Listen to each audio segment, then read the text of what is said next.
Right.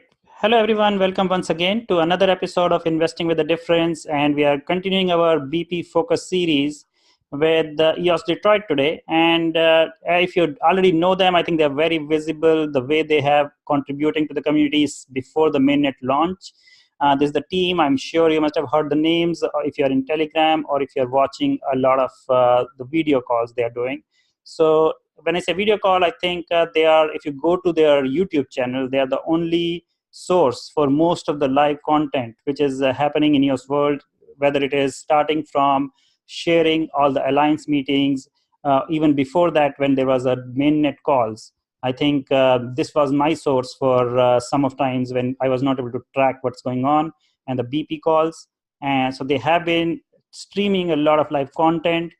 And of course, as I always keep looking for their initiatives for the community, so they have now started putting a calendar on their website. So I was just talking to Rob, and he's highlighting that this is a single resource which I think you can all go and see what are the events happening.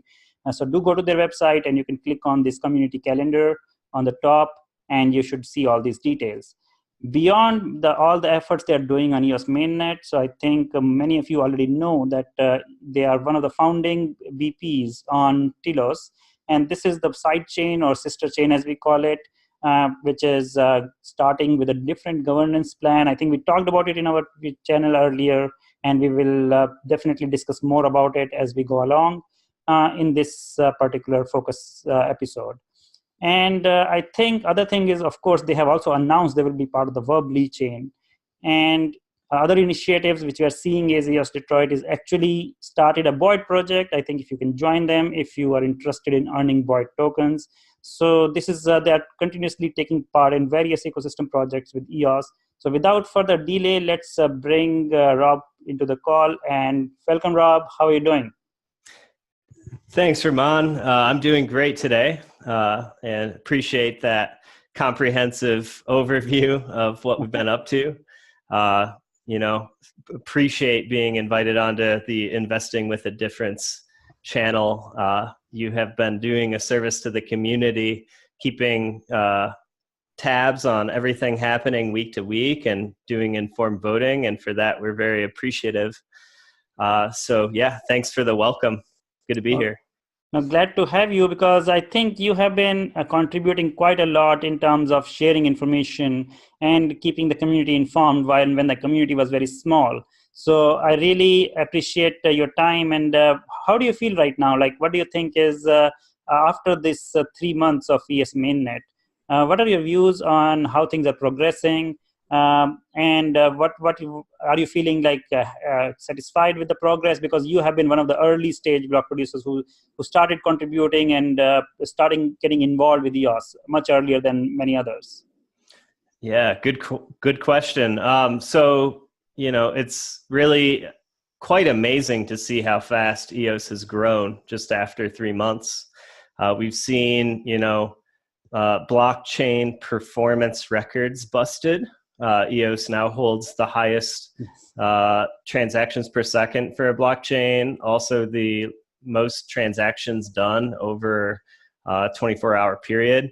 So that's amazing. I believe we've seen somewhere between a doubling and a tripling of the number of accounts on EOS since Genesis, yes, which is really big. I think it took Steam at least a year to get that many accounts, and EOS, it took a quarter of the time. So it's really amazing to see the ecosystem growth, to continue to see new airdrops and new decentralized applications come out of the woodwork, to see real usable decentralized applications already today that people can use via Scatter or via the terminal if they're a little bit more sophisticated. So it's really been quite breathtaking to see the size and scale and magnitude of EOS post-launch. And I believe we're just picking up momentum. Things have baked. We've been iterating on the protocol, working towards a more stable protocol. It's takes time to get software right. And so it's good that we have had 3 months past, And a lot of things have been fixed in that 3 months. A lot of exploits have been found and patched. So we're getting stronger. The EOS network is bolstering itself and getting ready for real mainstream adoption, I think. Now that's great. I think it's very satisfying, I think, for many people. But I think, as you said, the ecosystem is growing. A lot more people are coming in. That's another aspect of what has happened in 3 months. And especially number of accounts. Yes, I think we hope that that brings more and more adoption. So let's come back to the whole block producer part of it. So we always discuss, I think, the kind of work you have done. And still, I think because of certain reasons, I think, which we are still trying to figure out how this voting process works. Somehow you guys didn't manage to be in the top block producers. So how do you keep things going? I think definitely you are contributing a lot. So what is your next steps as a block producers when you're looking at contributing to EOS mainnet? Good question. So we really want to, pick up our shovels and start doing more building. But the nature of a startup can be very chaotic. So our company started in March, and we've gotten together a good team since then, and we've got a lot of people on our team contributing, earning equity in our slicing pie dynamic equity model I kind of alluded to earlier. But given the fact that no one on the team is independently wealthy, we have been working to raise fund from local angels and investors that are interested in our industry and what we're doing. So we've been, working on a raise in parallel to continuing to build value. As far as the operations go, I've been covering most of that myself. And beyond that, we're a very scrappy team. We want to see the vision of what EOS can be realized, especially here locally. We want to see the transformative power of that deployed and actually creating value for people. So a lot of our work comes from a place of passion. Beyond that, our plan, so we've been working on scoping out how to deploy a DAC locally, actually, for a few months now, and we're working on publishing a couple papers around that. But it's like there's a lot of irons in the fire, and we're doing a lot in many parallel directions. So we're at a saturation point, really, where we just want to nail the things we've committed to, and so we've got a lot of launching a local DAC and airdropping to people in our city. So trying to figure out how do you actually onboard the masses. How do you actually get people interested in this stuff that may not have a technical background or have found cryptocurrency yet? How do you make it cool? How do you make it sleek? How do you make it usable or valuable to these people? We've really got our minds there. And that's, kind of segs into our community engagement on the local level. So we live stream all of the events we have, but really what we're trying to do is create a conversation and inform people who may not know about EOS or know about blockchain and what, all of these different things that are coming down the pipeline and different ways we can sort of reconfigure our society or, upgrade our socioeconomic system. Like we really want to inspire people and, get them thinking about these new ideas so they'll be a little more receptive to it once we actually have the mature applications that we can bring to market. Sure. And I think EOS is, well along the way on that path. So it's really a matter of time, and we're working on priming the pump here. No, makes sense. I think we really see so much of passion in this EOS community, and especially in your team and the way you guys are progressing even after not being able to make it on the top block producers.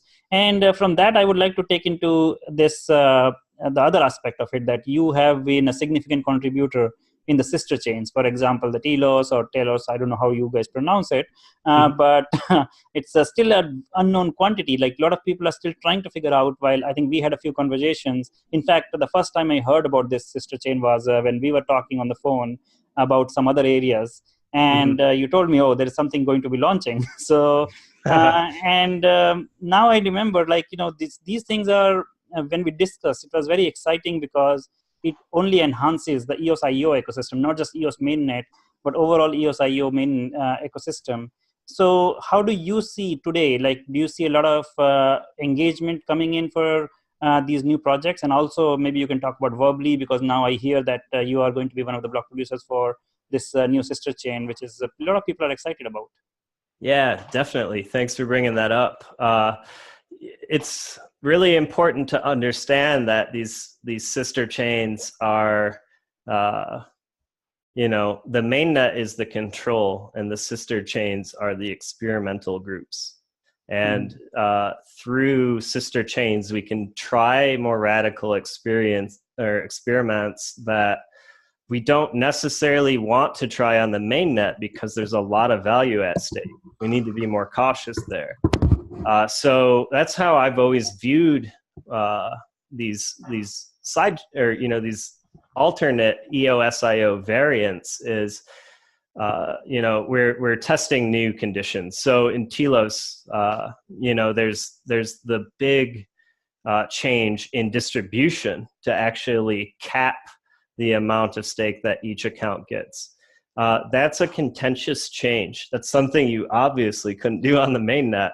It's something that warrants trying, simply because it'll give us insight into voting dynamics. It'll give us insight into,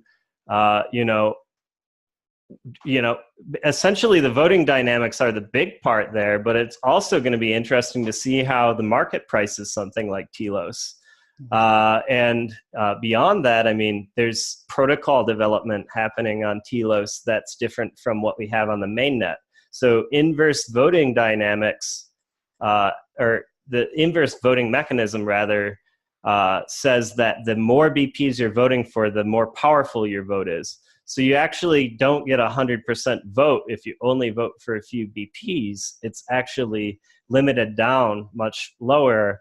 And then the more BPs you vote for, the higher your voting power is. So it incentivizes voting for more BPs, which is, as Dan Larimer put it, if you're not voting for, I think, at least 15 BPs, then you're contributing to a Byzantine failure, like a Byzantine failure. So, everyone should be at least doing their due diligence to vote for a higher number of BPs. Telos sort of decided to address that at the protocol layer with a software mechanism.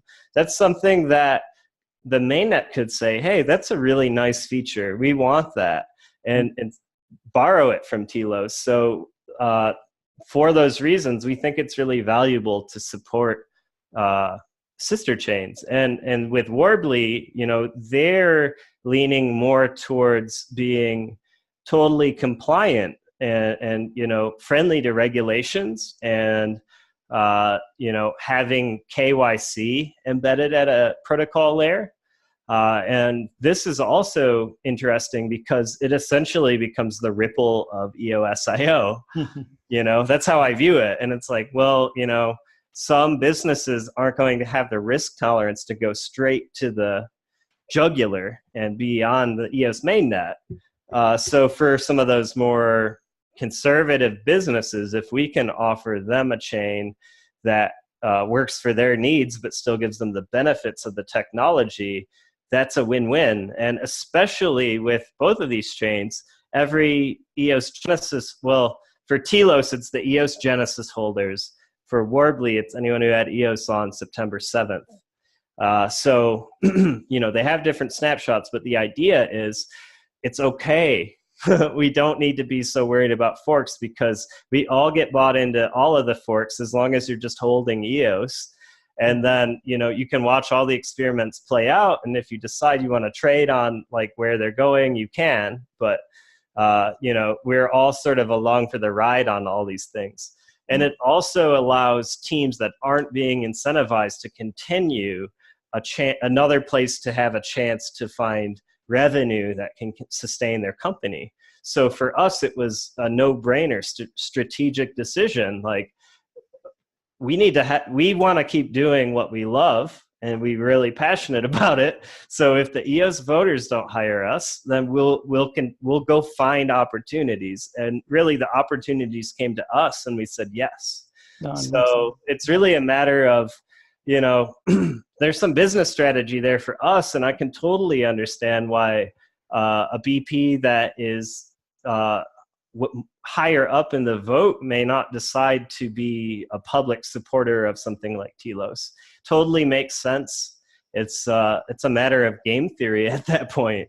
So why deny it? But beyond that, like, I don't think we need to pick and choose allegiances within the EOS.io ecosystem, because a lot of the things that we can create value by doing can benefit all of the chains that we're supporting. So that's really our, or at least my personal, our team generally agrees with me. There's definitely different opinions within the team, which I think is healthy.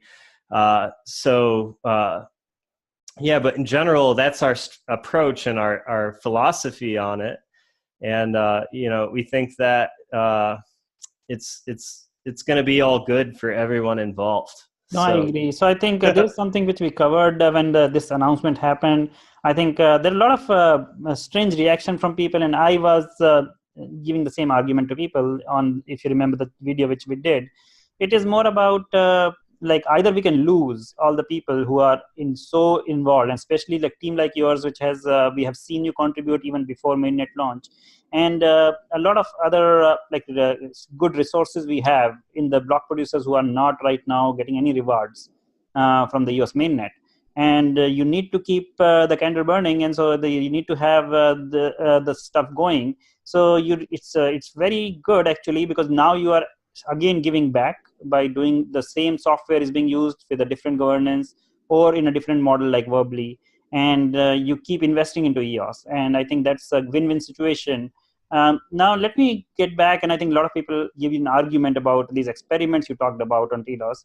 And so how do you justify, like, let's say you talked about the pricing of Telos. So there's a different kind of rewards for, like, for example, let's say hypothetically that there is a bad element in mainnet, and you're trying to avoid that bad element in Telos. But the fact is that rewards are, it will not be maybe priced similar to EOS, let's say. So the rewards are lesser.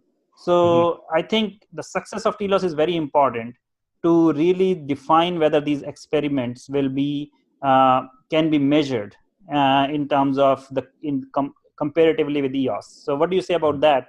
And how do you guys keep that going? Like, how do you make sure that there's enough visibility in the ecosystem about Telos?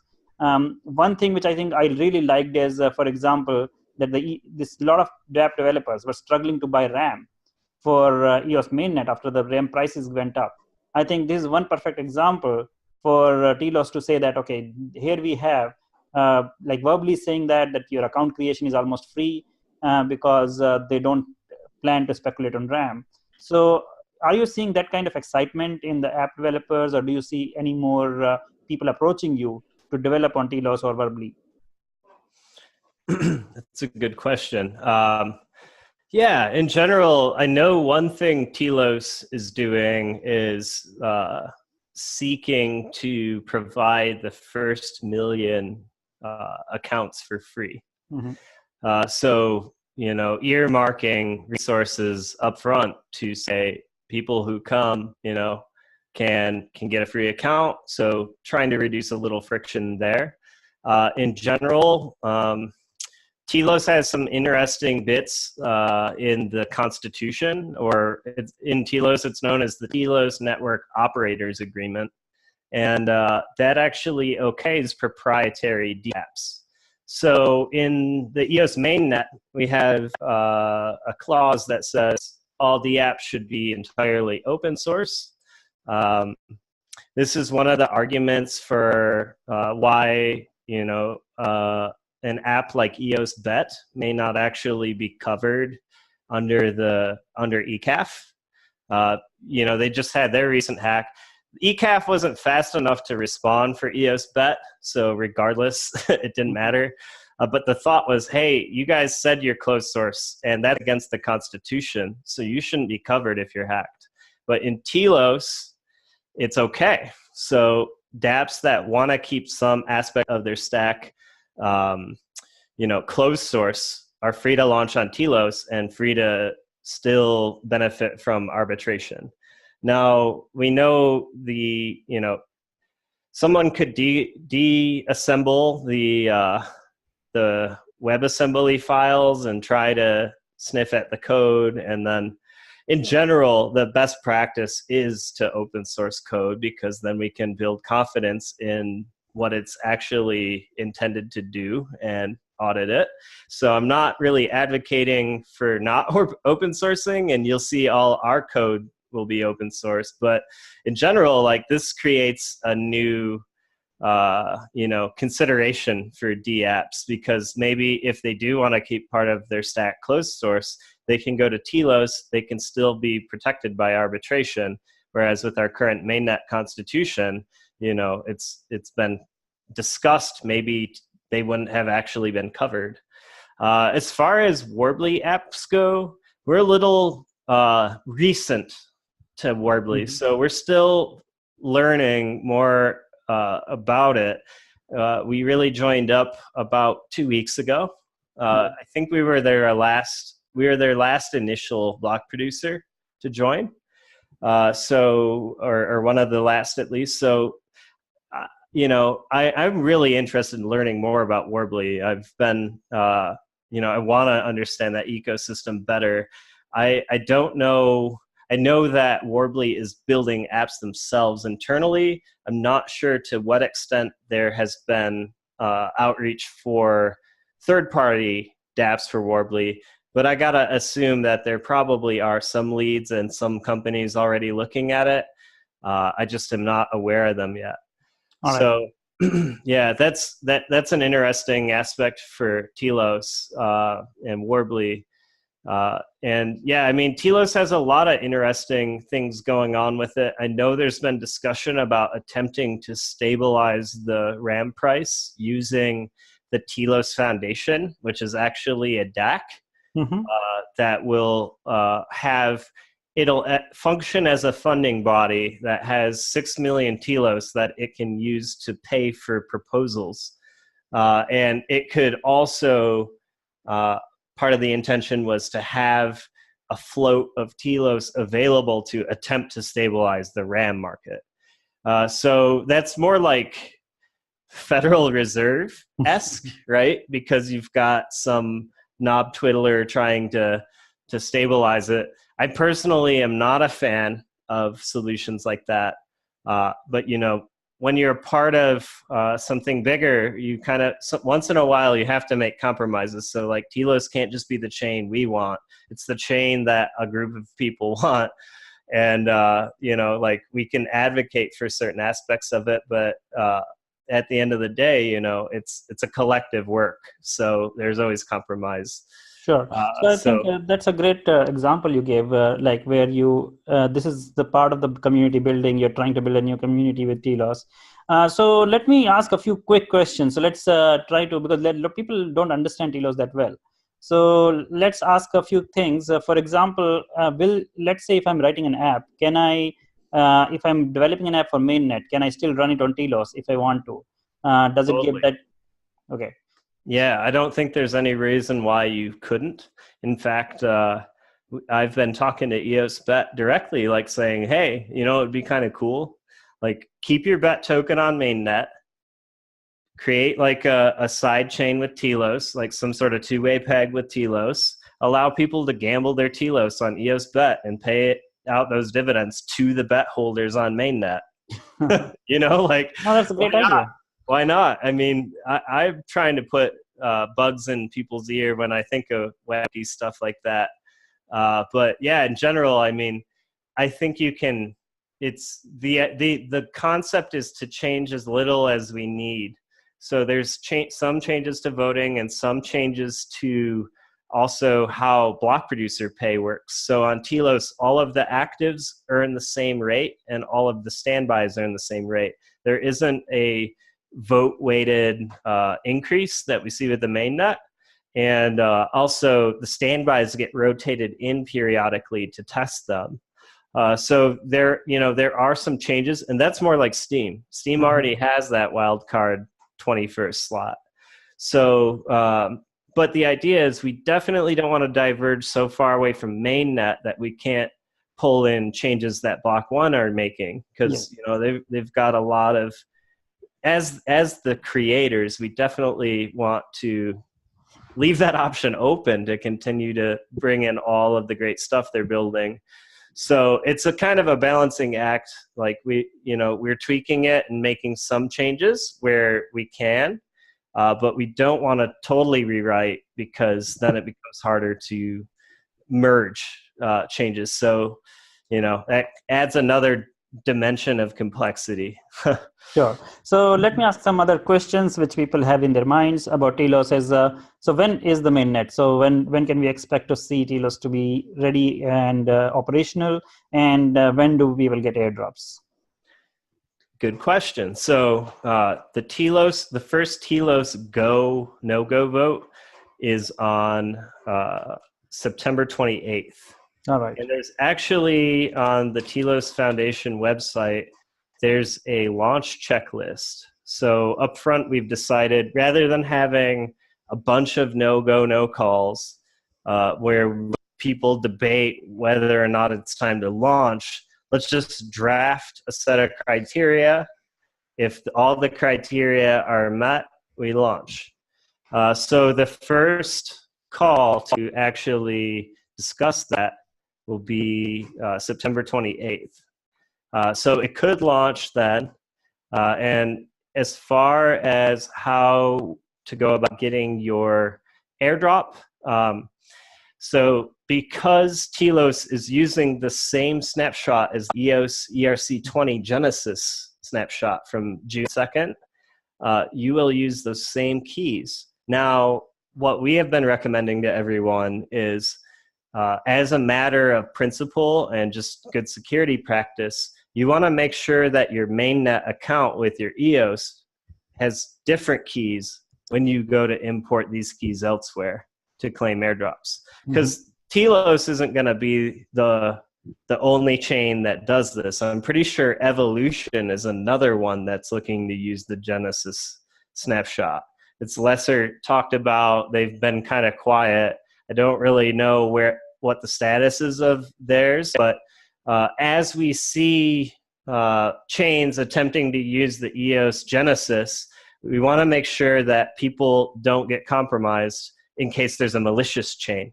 So definitely change your EOS mainnet keys before you import to get your Telos or any other sister chain that's using the Genesis, just in case.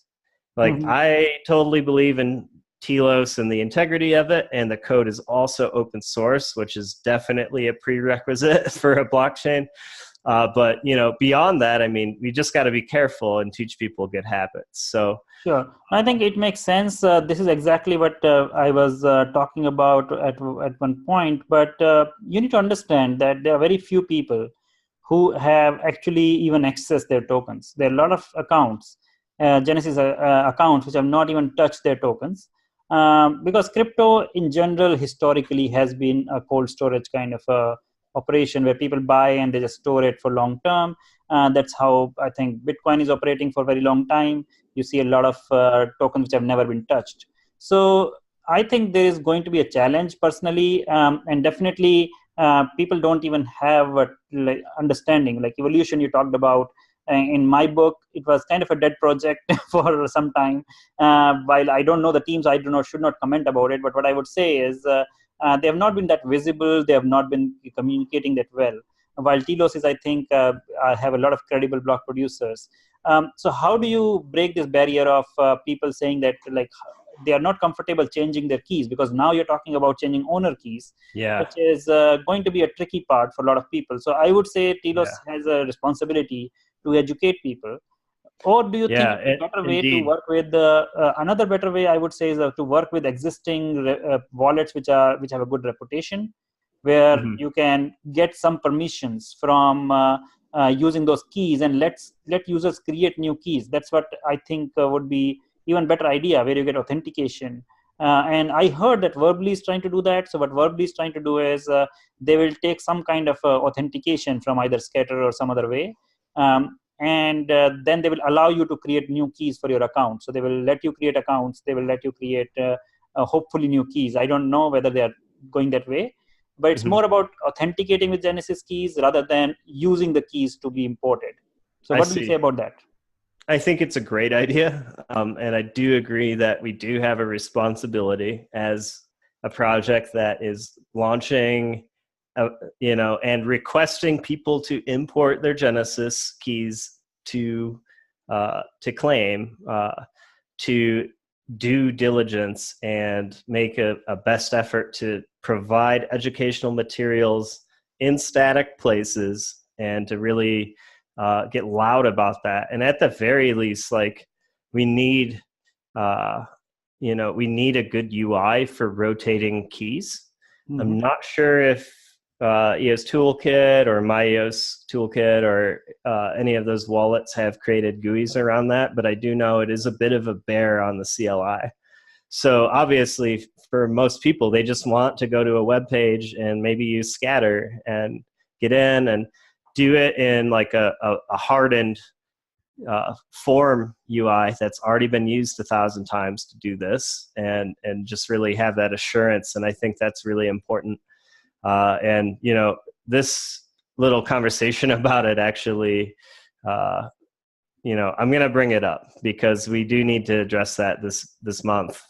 So Yes, that would be great, because I would say that like if you look at even the air grabs or whatever is happening, even on Scatter, the usage is less than 10%. So less than 10% of users are really coming and going and doing air grabs. So Mhm. I would really highly recommend that as the process becomes more and more complicated, and especially if it is about using your Genesis keys, the adoption will be smaller and smaller. So that would be my recommendation. So I think let's step our gears, like let's go on to the next level, and let's talk about EOS education. I think you guys have been pretty much up ahead of the curve, educating people. And I heard about some others, like you actually started interfacing with developers, doing workshops and so on. So how do you see this excitement around EOS? Do you see a lot of people coming in and joining and signing up for these workshops? Do you see like what is the uptick of in terms of developers coming on board? Great question. So actually, just to clarify, we're working on our first workshop for developers. All right. Most of our content has been aimed at just piquing people's interest and starting to do some light explanation of the conceptual bits. It depends though. So for people who totally aren't exposed to blockchains, which we do have quite a number of them following us now, quite a number of their ears, we have to really start at fundamentals and work and build them up and get them excited about it. People who are already in blockchain, we can draw analogies and explain why they may want to take a look at EOS, get involved, point to the apps that already exist and like how quick they came out, the fact that they work. But yeah, we're working towards our first developer workshop in partnership with Grand Circus Co., which is a coding boot camp. Oh, nice. So they have been in business for a while now, as long as I've been in Detroit. I gotta say, they've been around for almost 10 years, and they've been teaching people how to do Java, how to do front end, back end.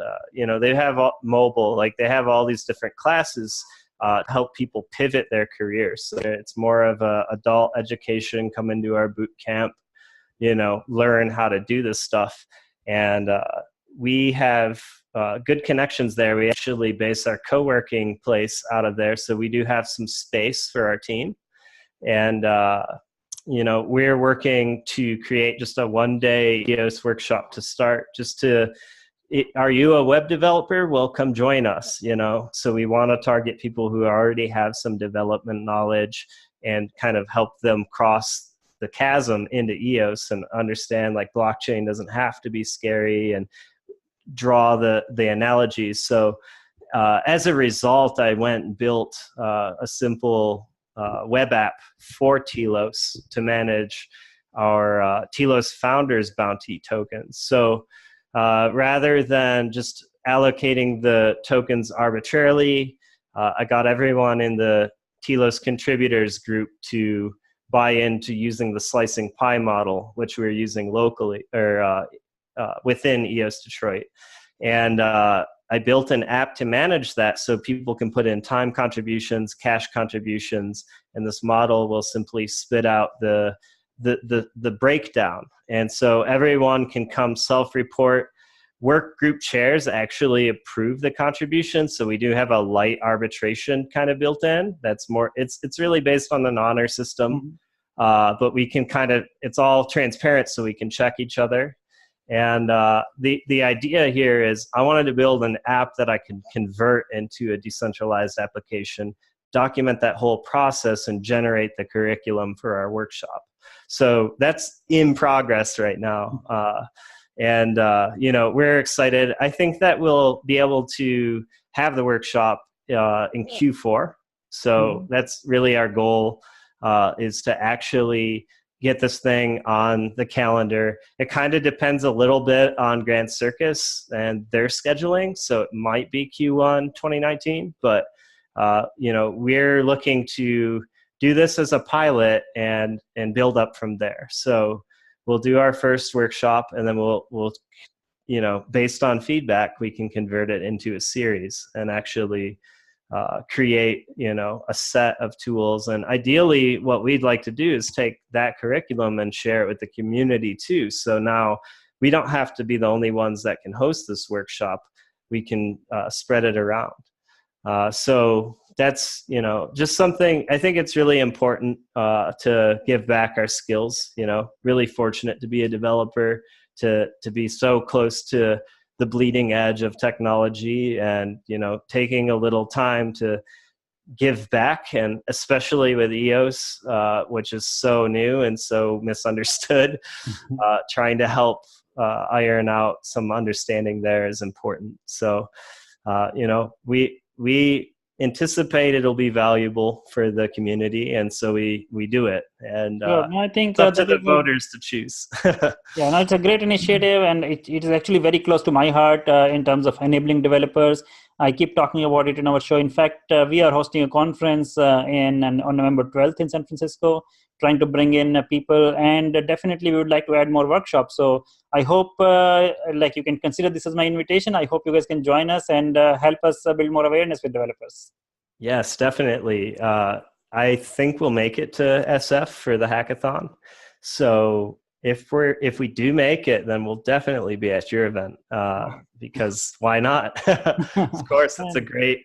You're putting your heart into it, so we got to meet you where you're at, and all of us together just need to keep it up, because it's just amazing to see the energy that teams are putting into EOS, and community members too, like yourself, like just people who are like, I have tokens, I've got skin in the game, I'm gonna go do something about it and make this better. And it's really amazing. We're part of a grand experiment that's never been done before. Yeah. No, I think we are all glad to do this, because I think all of us believe in EOS. We believe in the kind of power of how this can really change. Because blockchain is one concept, but getting it to the masses, getting it to the scalability which EOS can provide, I think that's what keeps us all excited. So I think, Rob, it's great talking to you. Before we go, any last comments for the viewers and from EOS Detroit? What can we expect, and what you would like to say in the end? Yeah, so for any of the viewers going to London, we'd love to connect with you. We're sending a contingent out for the EOS Hackathon this weekend upcoming, and we'll also be attending some of the block producer meetups and blockchain live. So we'll be in London for a week. So please do reach out. Beyond that, we're just going to keep working our tails off to build value for EOS. So, we do have the EOS community calendar initiative we mentioned. We really want to ramp that up. We want to make it so that community members can submit events to it as well. So we can just curate as a community, like make sure all the events get put into the same place and aggregated. And yeah, beyond that, I'd say keep an eye out for, this workshop we talked about. Keep an eye out for our live streamed meetups. So we live stream meetups, EOS Alliance calls, block producer calls, any working group in EOS. If you're part of a working group in EOS, please come ask us to help, because we would love to get the word out about what you're working on. And, we're always down to join in, and if not participate, at least help with the live streaming and recording and being a scribe. So, we're going to keep on keeping on, and we appreciate everyone who supports us. No, and thanks a lot, Ramon, for the invite. It's great. Yeah, thanks, Rob. I think it has been great work you have been doing, and we really appreciate all the hard work your team has put in. And especially, I think a lot of people have given up. A lot of block producers who didn't make it in the paid members, paid block producers, they have given up. And you guys are keep going and finding ways to keep this activity either through sister chains. And we wish you all the best. And we are proud to be voting for you as Investing with the Difference. We need more hardworking block producers like you. So everyone, I think, please vote for them if you want to support block producers who are not in the top. While we don't have that strategy, we do pick few block producers from the list which are down there. But I would say that I have been interacting with Rob for some time now and looking at their work. I think they are one of the most hardworking block producers working for the community. And we would look forward to more great things from you. Thank you, Ramon. It's a marathon, not a sprint. Oh, yes. That's how we view it, Yeah, and let's keep going, and I hope to see you in San Francisco. And by the way, guys, I keep reminding you as a proxy, and none of these videos are sponsored. These are spontaneous videos, and this is coming from my heart. Being a community member for EOS Detroit, I think this is something which is basically the kind of work we have seen. And if you are following EOS, I think we need to support these block producers. So I got a lot of messages when Telos was launched that why we are voting for members from Telos. Let me remind you that we need to really understand what's going on and how this is going to boost the ecosystem. And let's be open-minded. I think still a lot of people are confused about all these forks. And this is what we try to keep bringing. And this was a great talk with Rob today. Thank you, Rob, and all the best. And we'll keep seeing you in various events from EOS. Bye for now. Thank you, Ramon. See you now.